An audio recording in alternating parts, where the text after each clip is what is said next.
Welcome, friends, to Beyond the Crucible, the podcast that dares to talk about setback and failure, but not so we can commiserate. It's so we can elevate. I'm Gary Schneeberger, the co-host of the show, and our mission today is to offer you the hope that your crucible experiences, those tragedies and challenges you've faced or are facing right now, don't define you. They refine you. They did not happen to you. They happened for you. And I don't know anybody. I've searched my memory banks. I've done the inner work. And I don't know anyone who knows that better than the host of the show, the founder of Beyond the Crucible, and my friend Warwick Fairfax. Warwick, this is another episode in our series, our special summer series on Crucible Hacks. This is our third episode in that, and this is a pivotal one, right? We'll talk more about that, but this is an important pivotal episode for folks to listen to. Yeah, it really is. It's foundational in terms of getting out of the pit. So yeah, it's a huge topic. Well, with that, and I've teased a little bit here.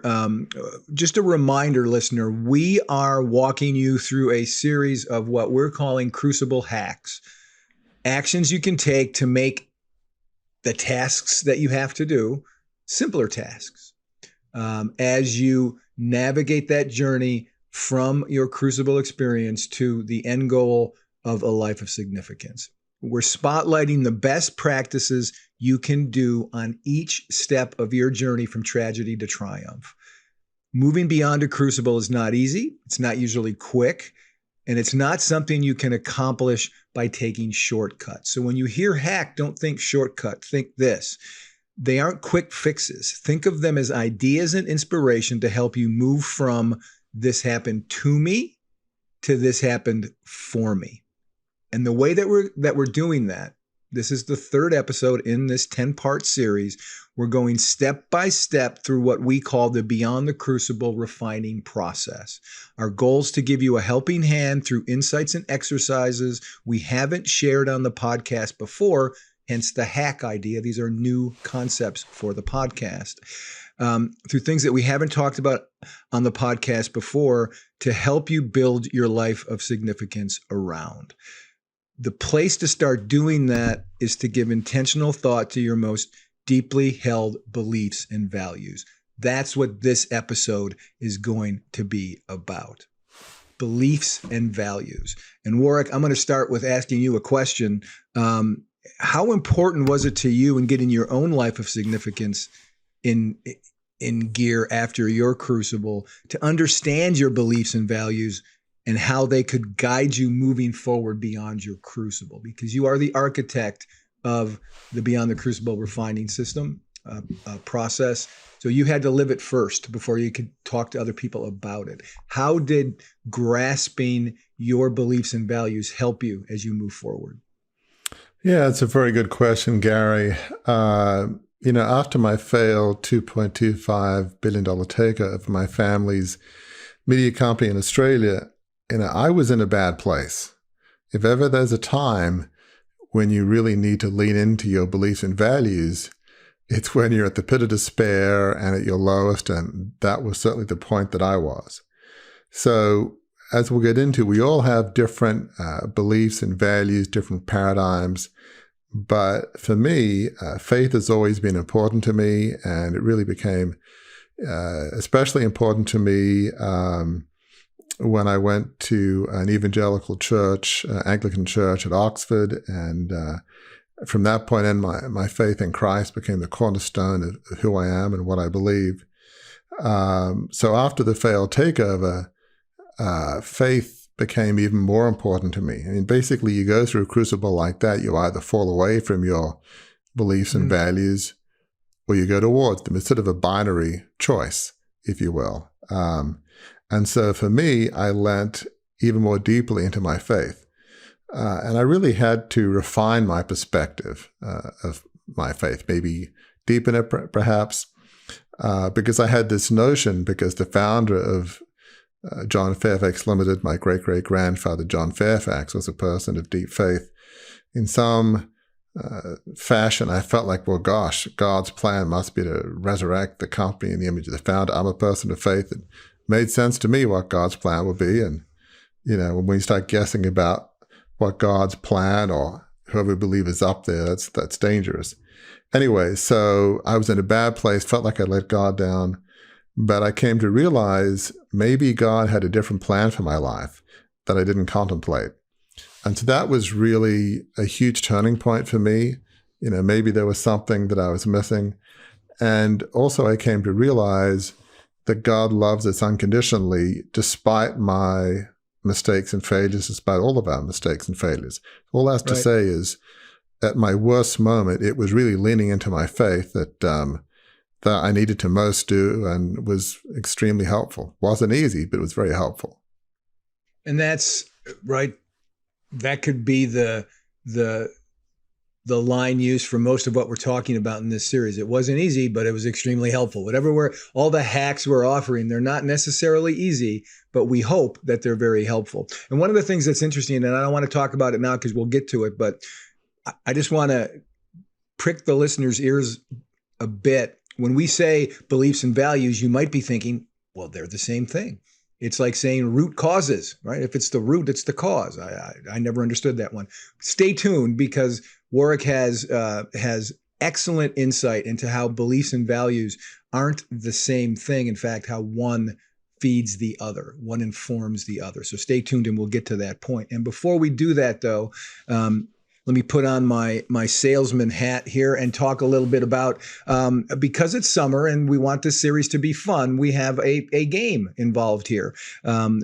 We have, in this Crucible Hacks summer series, we have a Crucible Hacks worksheet. It's free. It's available at beyondthecrucible.com.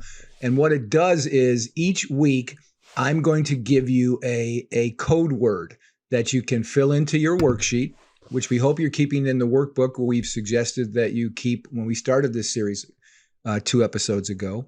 You can write that word down after I say it, put it in the worksheet, and for the first 25 people who complete and submit the worksheet, you'll be gifted with not just a copy of Warwick's book, Crucible Leadership, Embrace Your Trials to Lead a Life of Significance. No, you'll get a signed copy, a hand-signed copy from Warwick. So the first 25 people to turn in that worksheet to us, more information on that will come, but keep filling that out. And in fact, I'm so excited, I'm gonna skip right to it. The word for this week, folks, is foundation. That's the word for week 3 of the Beyond the Crucible Summer Series Crucible Hacks worksheet. Foundation. That's your word. All right, Warwick, we've got that business out of the way. Let's talk a little bit about, so this episode's on beliefs and values. So let's start at the top end of that. What are beliefs? I like using Noah Webster's first ever dictionary from 1828. And this is how he defines belief in his dictionary from 1828. To assent to rest on. I love that. And then he just says, rely. These are your beliefs, the things you rest on, the things that you rely on, that you put your reliance in. That's a pretty good definition, isn't it? And I mean, how would you define, not that I want to put you in the position of be better than Noah Webster, but how would you define belief, especially in the context of Beyond the Crucible? Yeah, I mean, Noah Webster's definition, to assent to, rely on, rest on, that is definitely good definition. From my perspective, beliefs can be a religious way of thought, a philosophy, a spiritual perspective. Again, I mentioned my kind of evangelical Christian perspective, but there's different denominational perspectives, different religious, spiritual, philosophical, and really at the deepest level, beliefs define who we are to our core, at the deepest spiritual level, and how we see the world. We all have beliefs. You can't be human without having beliefs. You may not have thought about it that much, but I think what we're encouraging you to is to think about that, because they really sum up who you are at a soul level. So again, it's not about what I believe or Gary believes or your friend or parents or whoever believe. It's really about what you believe, what you hold most dear. So just as an example of, from my perspective, just to give you an idea of how that works out for me, from my Christian perspective, God loves us and sent his son to redeem us. So behind that belief, there's a philosophy of love and redemption that comes from that.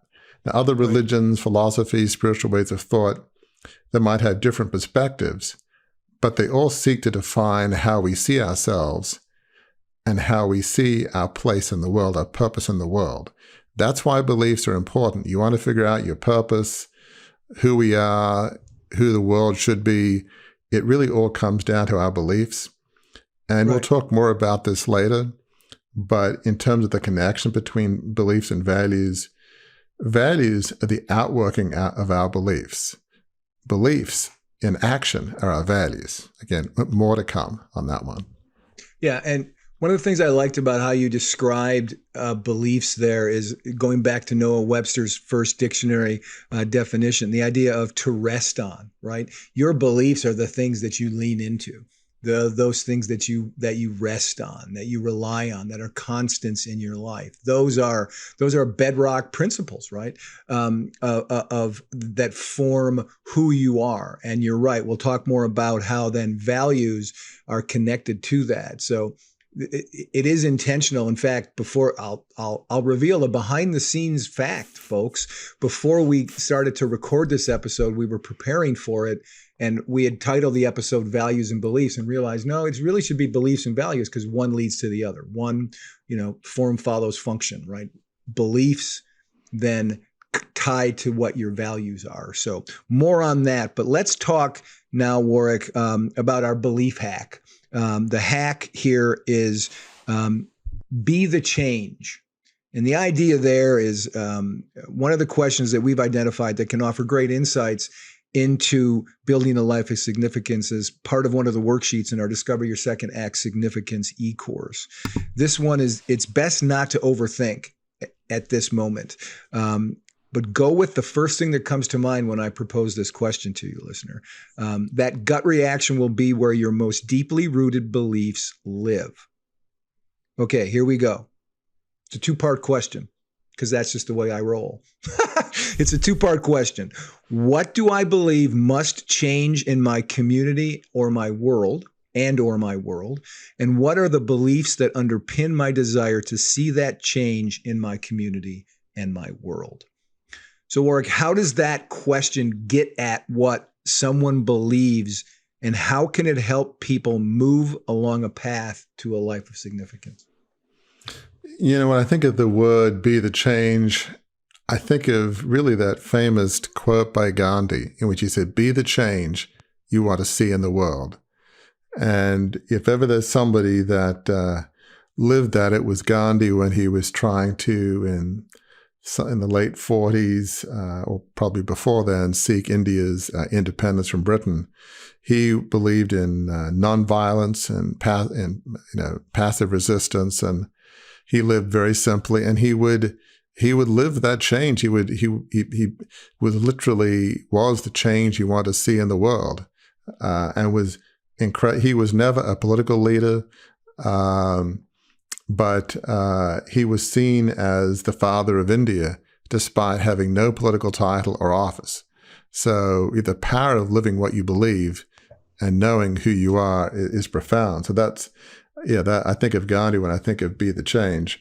But I'd say more broadly, what we most deeply care about, the change in the world that we earnestly desire to make, that provides a window into our soul. Right. So when you ask yourself, what is it that I really care about? What do I feel like really needs to change? Whether you realize it or not, that is rooted in your fundamental beliefs. And so that's where we need to do some soul work to get into, okay, so why do I think that? What is the belief that underpins the change I want to see?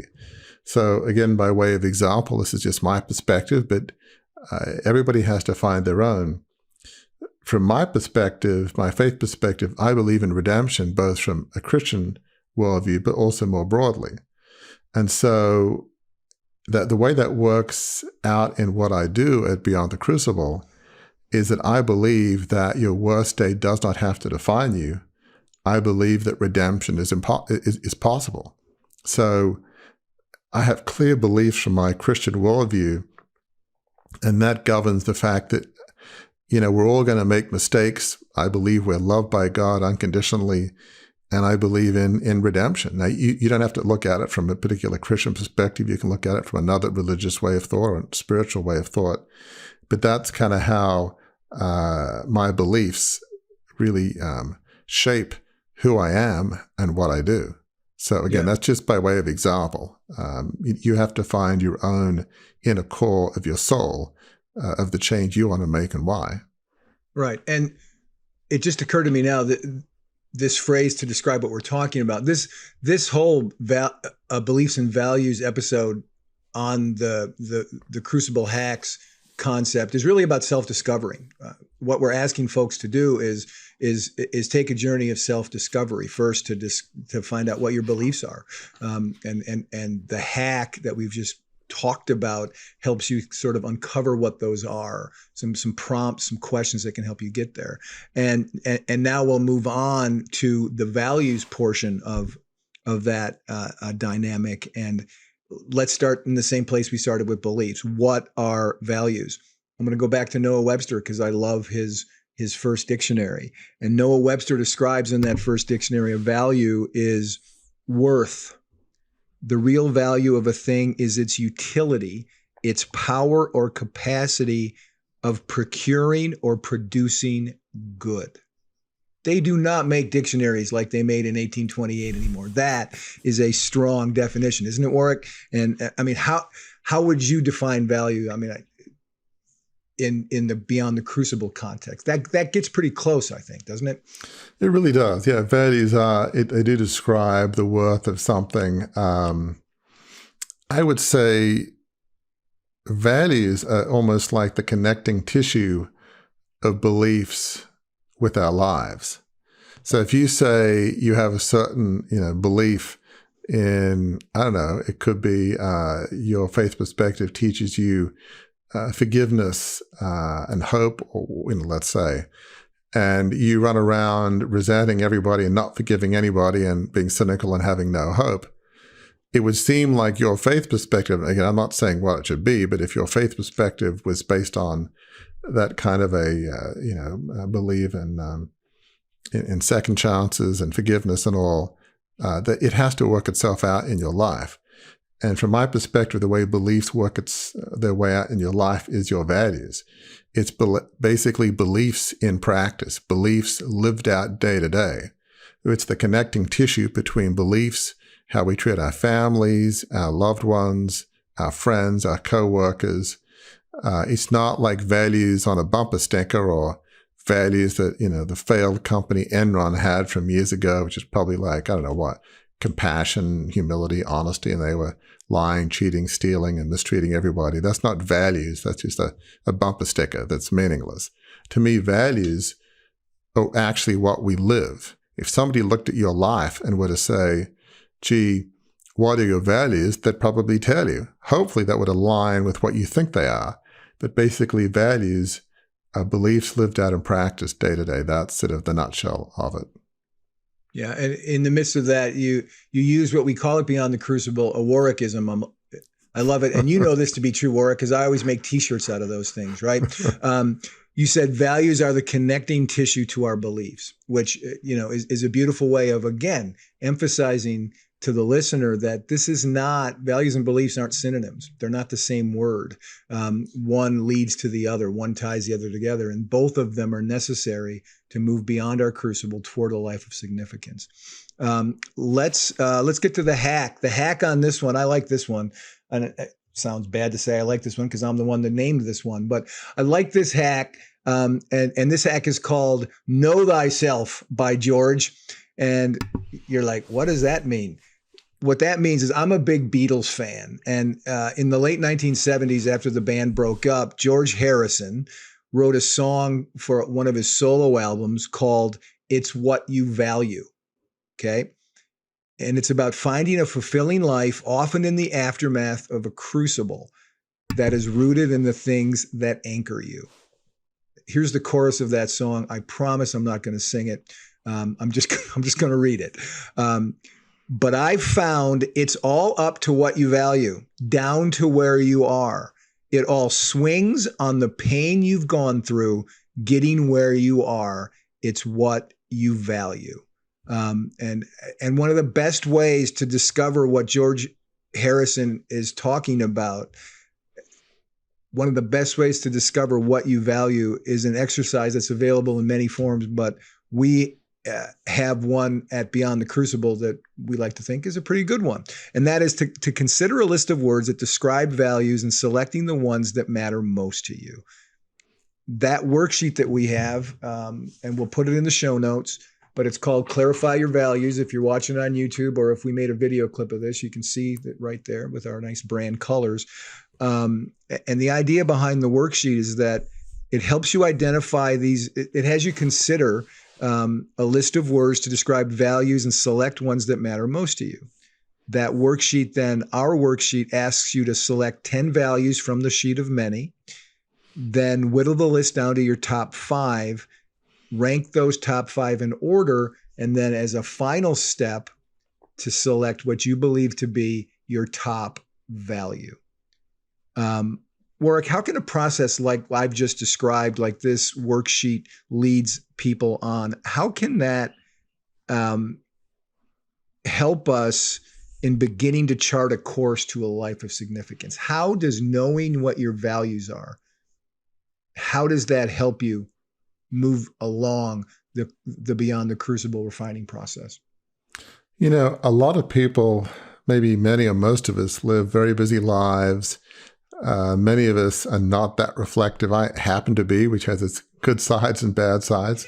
But, you know, for most people, they're just busy with, you know, families, kids, work, hopefully a little bit of relaxation, hobbies, you know, whatever it is. And they're not thinking about who I am, what do I believe, what are my values. It just seems all sort of ethereal and esoteric. And as we've discussed, it's really not. Life needs to be lived intentionally on purpose. You should not be drifting through life. You should have a sense of, I'm living according to a plan I actually believe in. And so, as we've mentioned, you know, values are the outworking of our beliefs day to day. And so this should not be hard at all. As you circle the top 10, the top 5, rank them in order, and then what's your top 1, it should say, well, of course, this is who I am. But, you know, since life needs to be lived intentionally, once you do that, you come up with your top values and then a top value. That should provide a touchstone of how you should live. And you should be trying to stay true to who you are at the deepest level every day. This should be, did I live today my top value, my top values? Did I not? Did I kind of drift from there? I mean, it's kind of important. Yeah. I just bought a new car and it's got on it this feature that if I'm like going out of the lane a little bit, it'll steer me back in the lane. That's kind of what your values will do for you, right? It'll steer you back if you keep them top of mind, and if you it'll kind of keep you on the road that you need to be on to get to your next destination. Now, I know, Warwick, you're going to talk about your most deeply held values in a second. I did an exercise like this. I did it before we actually had this worksheet, so mine was different. Mine wasn't pick your top 1; it was pick your top 3. But here are my top 3. If you're watching on video, if you can see it. Hope, grace, and legacy are my top 3 that I picked out of hundreds and hundreds and hundreds of words. And easily for me to whittle that down to 1, mine would be legacy. I want to live my life every day with the legacy I'm leaving behind, not behind, but in front of me. So I want to, you know, the exhaust fumes of my life to be the legacy that I'm looking at every day. That's the way that I'm trying to walk through my life. And I know you said it on the podcast a few times, but you have 2 very distinct and strong top values as well, right?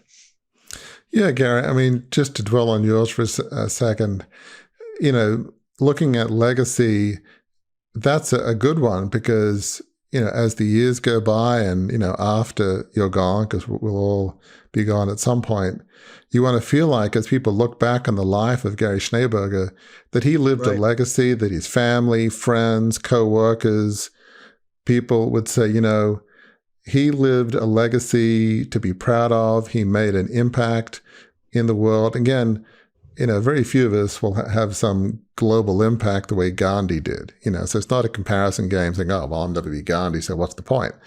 But, each in our own ways can leave a legacy.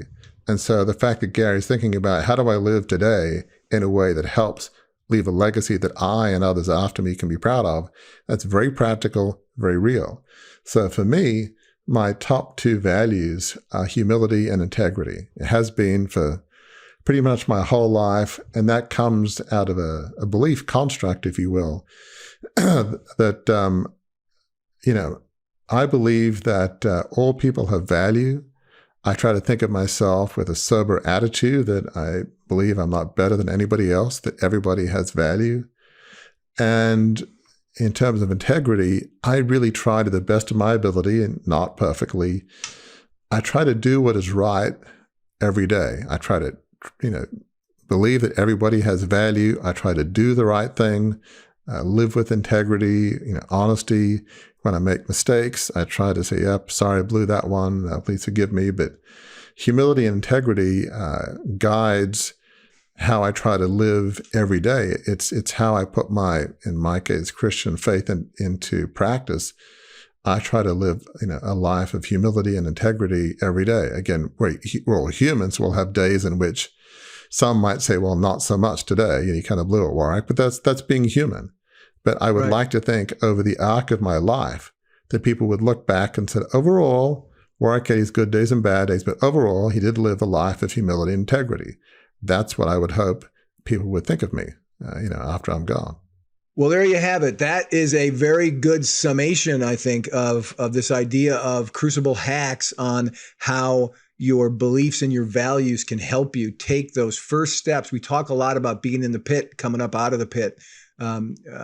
Beliefs and values are kind of the first thing you focus on when you're out of the pit, when your head's up and you're looking up, right? And you're like, oh, I'm not in the darkness anymore. What are my beliefs? What are my values? Some pretty good hacks here. I got to mention George Harrison, which was awesome for me. You got to mention Gandhi, which was awesome for you. So as we wrap here, Warwick, any final thoughts for our friends about what we've discussed? There's a lot of information packed into this again, short 30-minute episode of this podcast, this series on Crucible Hacks. What are some final thoughts that you'd like to leave folks with before we move on to next week? Beliefs and values, they might seem a little esoteric, but they're actually not. Beliefs and value are the cornerstone of who we are.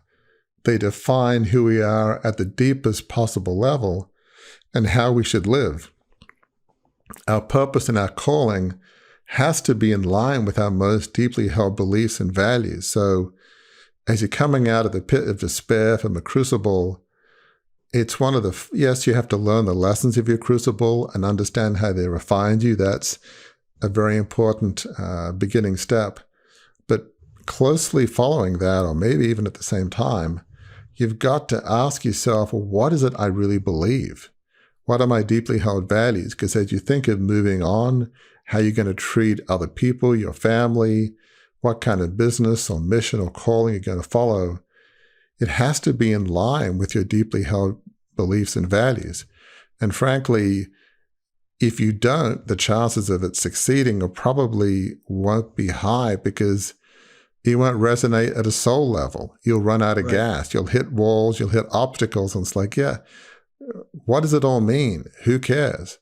But if it's like, this change in the world, be it big or small, has to happen, and it's rooted in my fundamental beliefs and values, the chances of you being able to persevere are much, much higher because you can say, you know what, this isn't about me. There are people that need to be helped. There's wrong in this world that need to be righted. And it's rooted in my most fundamental beliefs and values.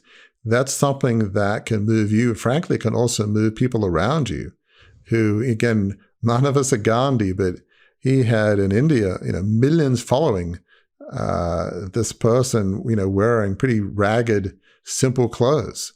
Who is this person? It was the power of his beliefs and values that, motivated people and, changed that part of the world. So again, few of us are going to be Gandhi, but you get the point is our beliefs and values define who we are and should define what it is we want to do in the world, whether it's a business, a nonprofit. It's fundamentally linked to our beliefs and values. So these are important. They're practical. You avoid them, then there will be that pit of despair might last a long time, like your whole life. You run out of alignment with your beliefs and values. I think it's impossible to be filled with joy and fulfillment. It's very possible to have a despondent life, likely even if you live out of line with your beliefs and values. That is a great place to end the conversation, and is a great emphasis to you listeners. And I don't think we've said this yet. These are sequential as we're going through these. This is the third episode. Don't skip any of these steps, particularly this one. What Warwick just said, this is a step that you do not want to skip. You want to make sure that you get this soul work, this inner work. You go on this journey of self-discovery, because there's more self-discovery coming up as we move on to the next episodes in our series, Crucible Hacks. In fact, this is the end of the third episode of Crucible Hacks. Come back and join us next week when we offer up some more of those very hacks that will help you in your efforts to achieve a life of significance. If you enjoyed this episode, learned something from it, we invite you to engage more deeply with those of us at Beyond the Crucible. Visit our website, beyondthecrucible.com, to explore a plethora of offerings to help you transform what's been broken into breakthrough. A great place to start? Our free online assessment, which will help you pinpoint where you are on your journey beyond your crucible and to chart a course forward. See you next week.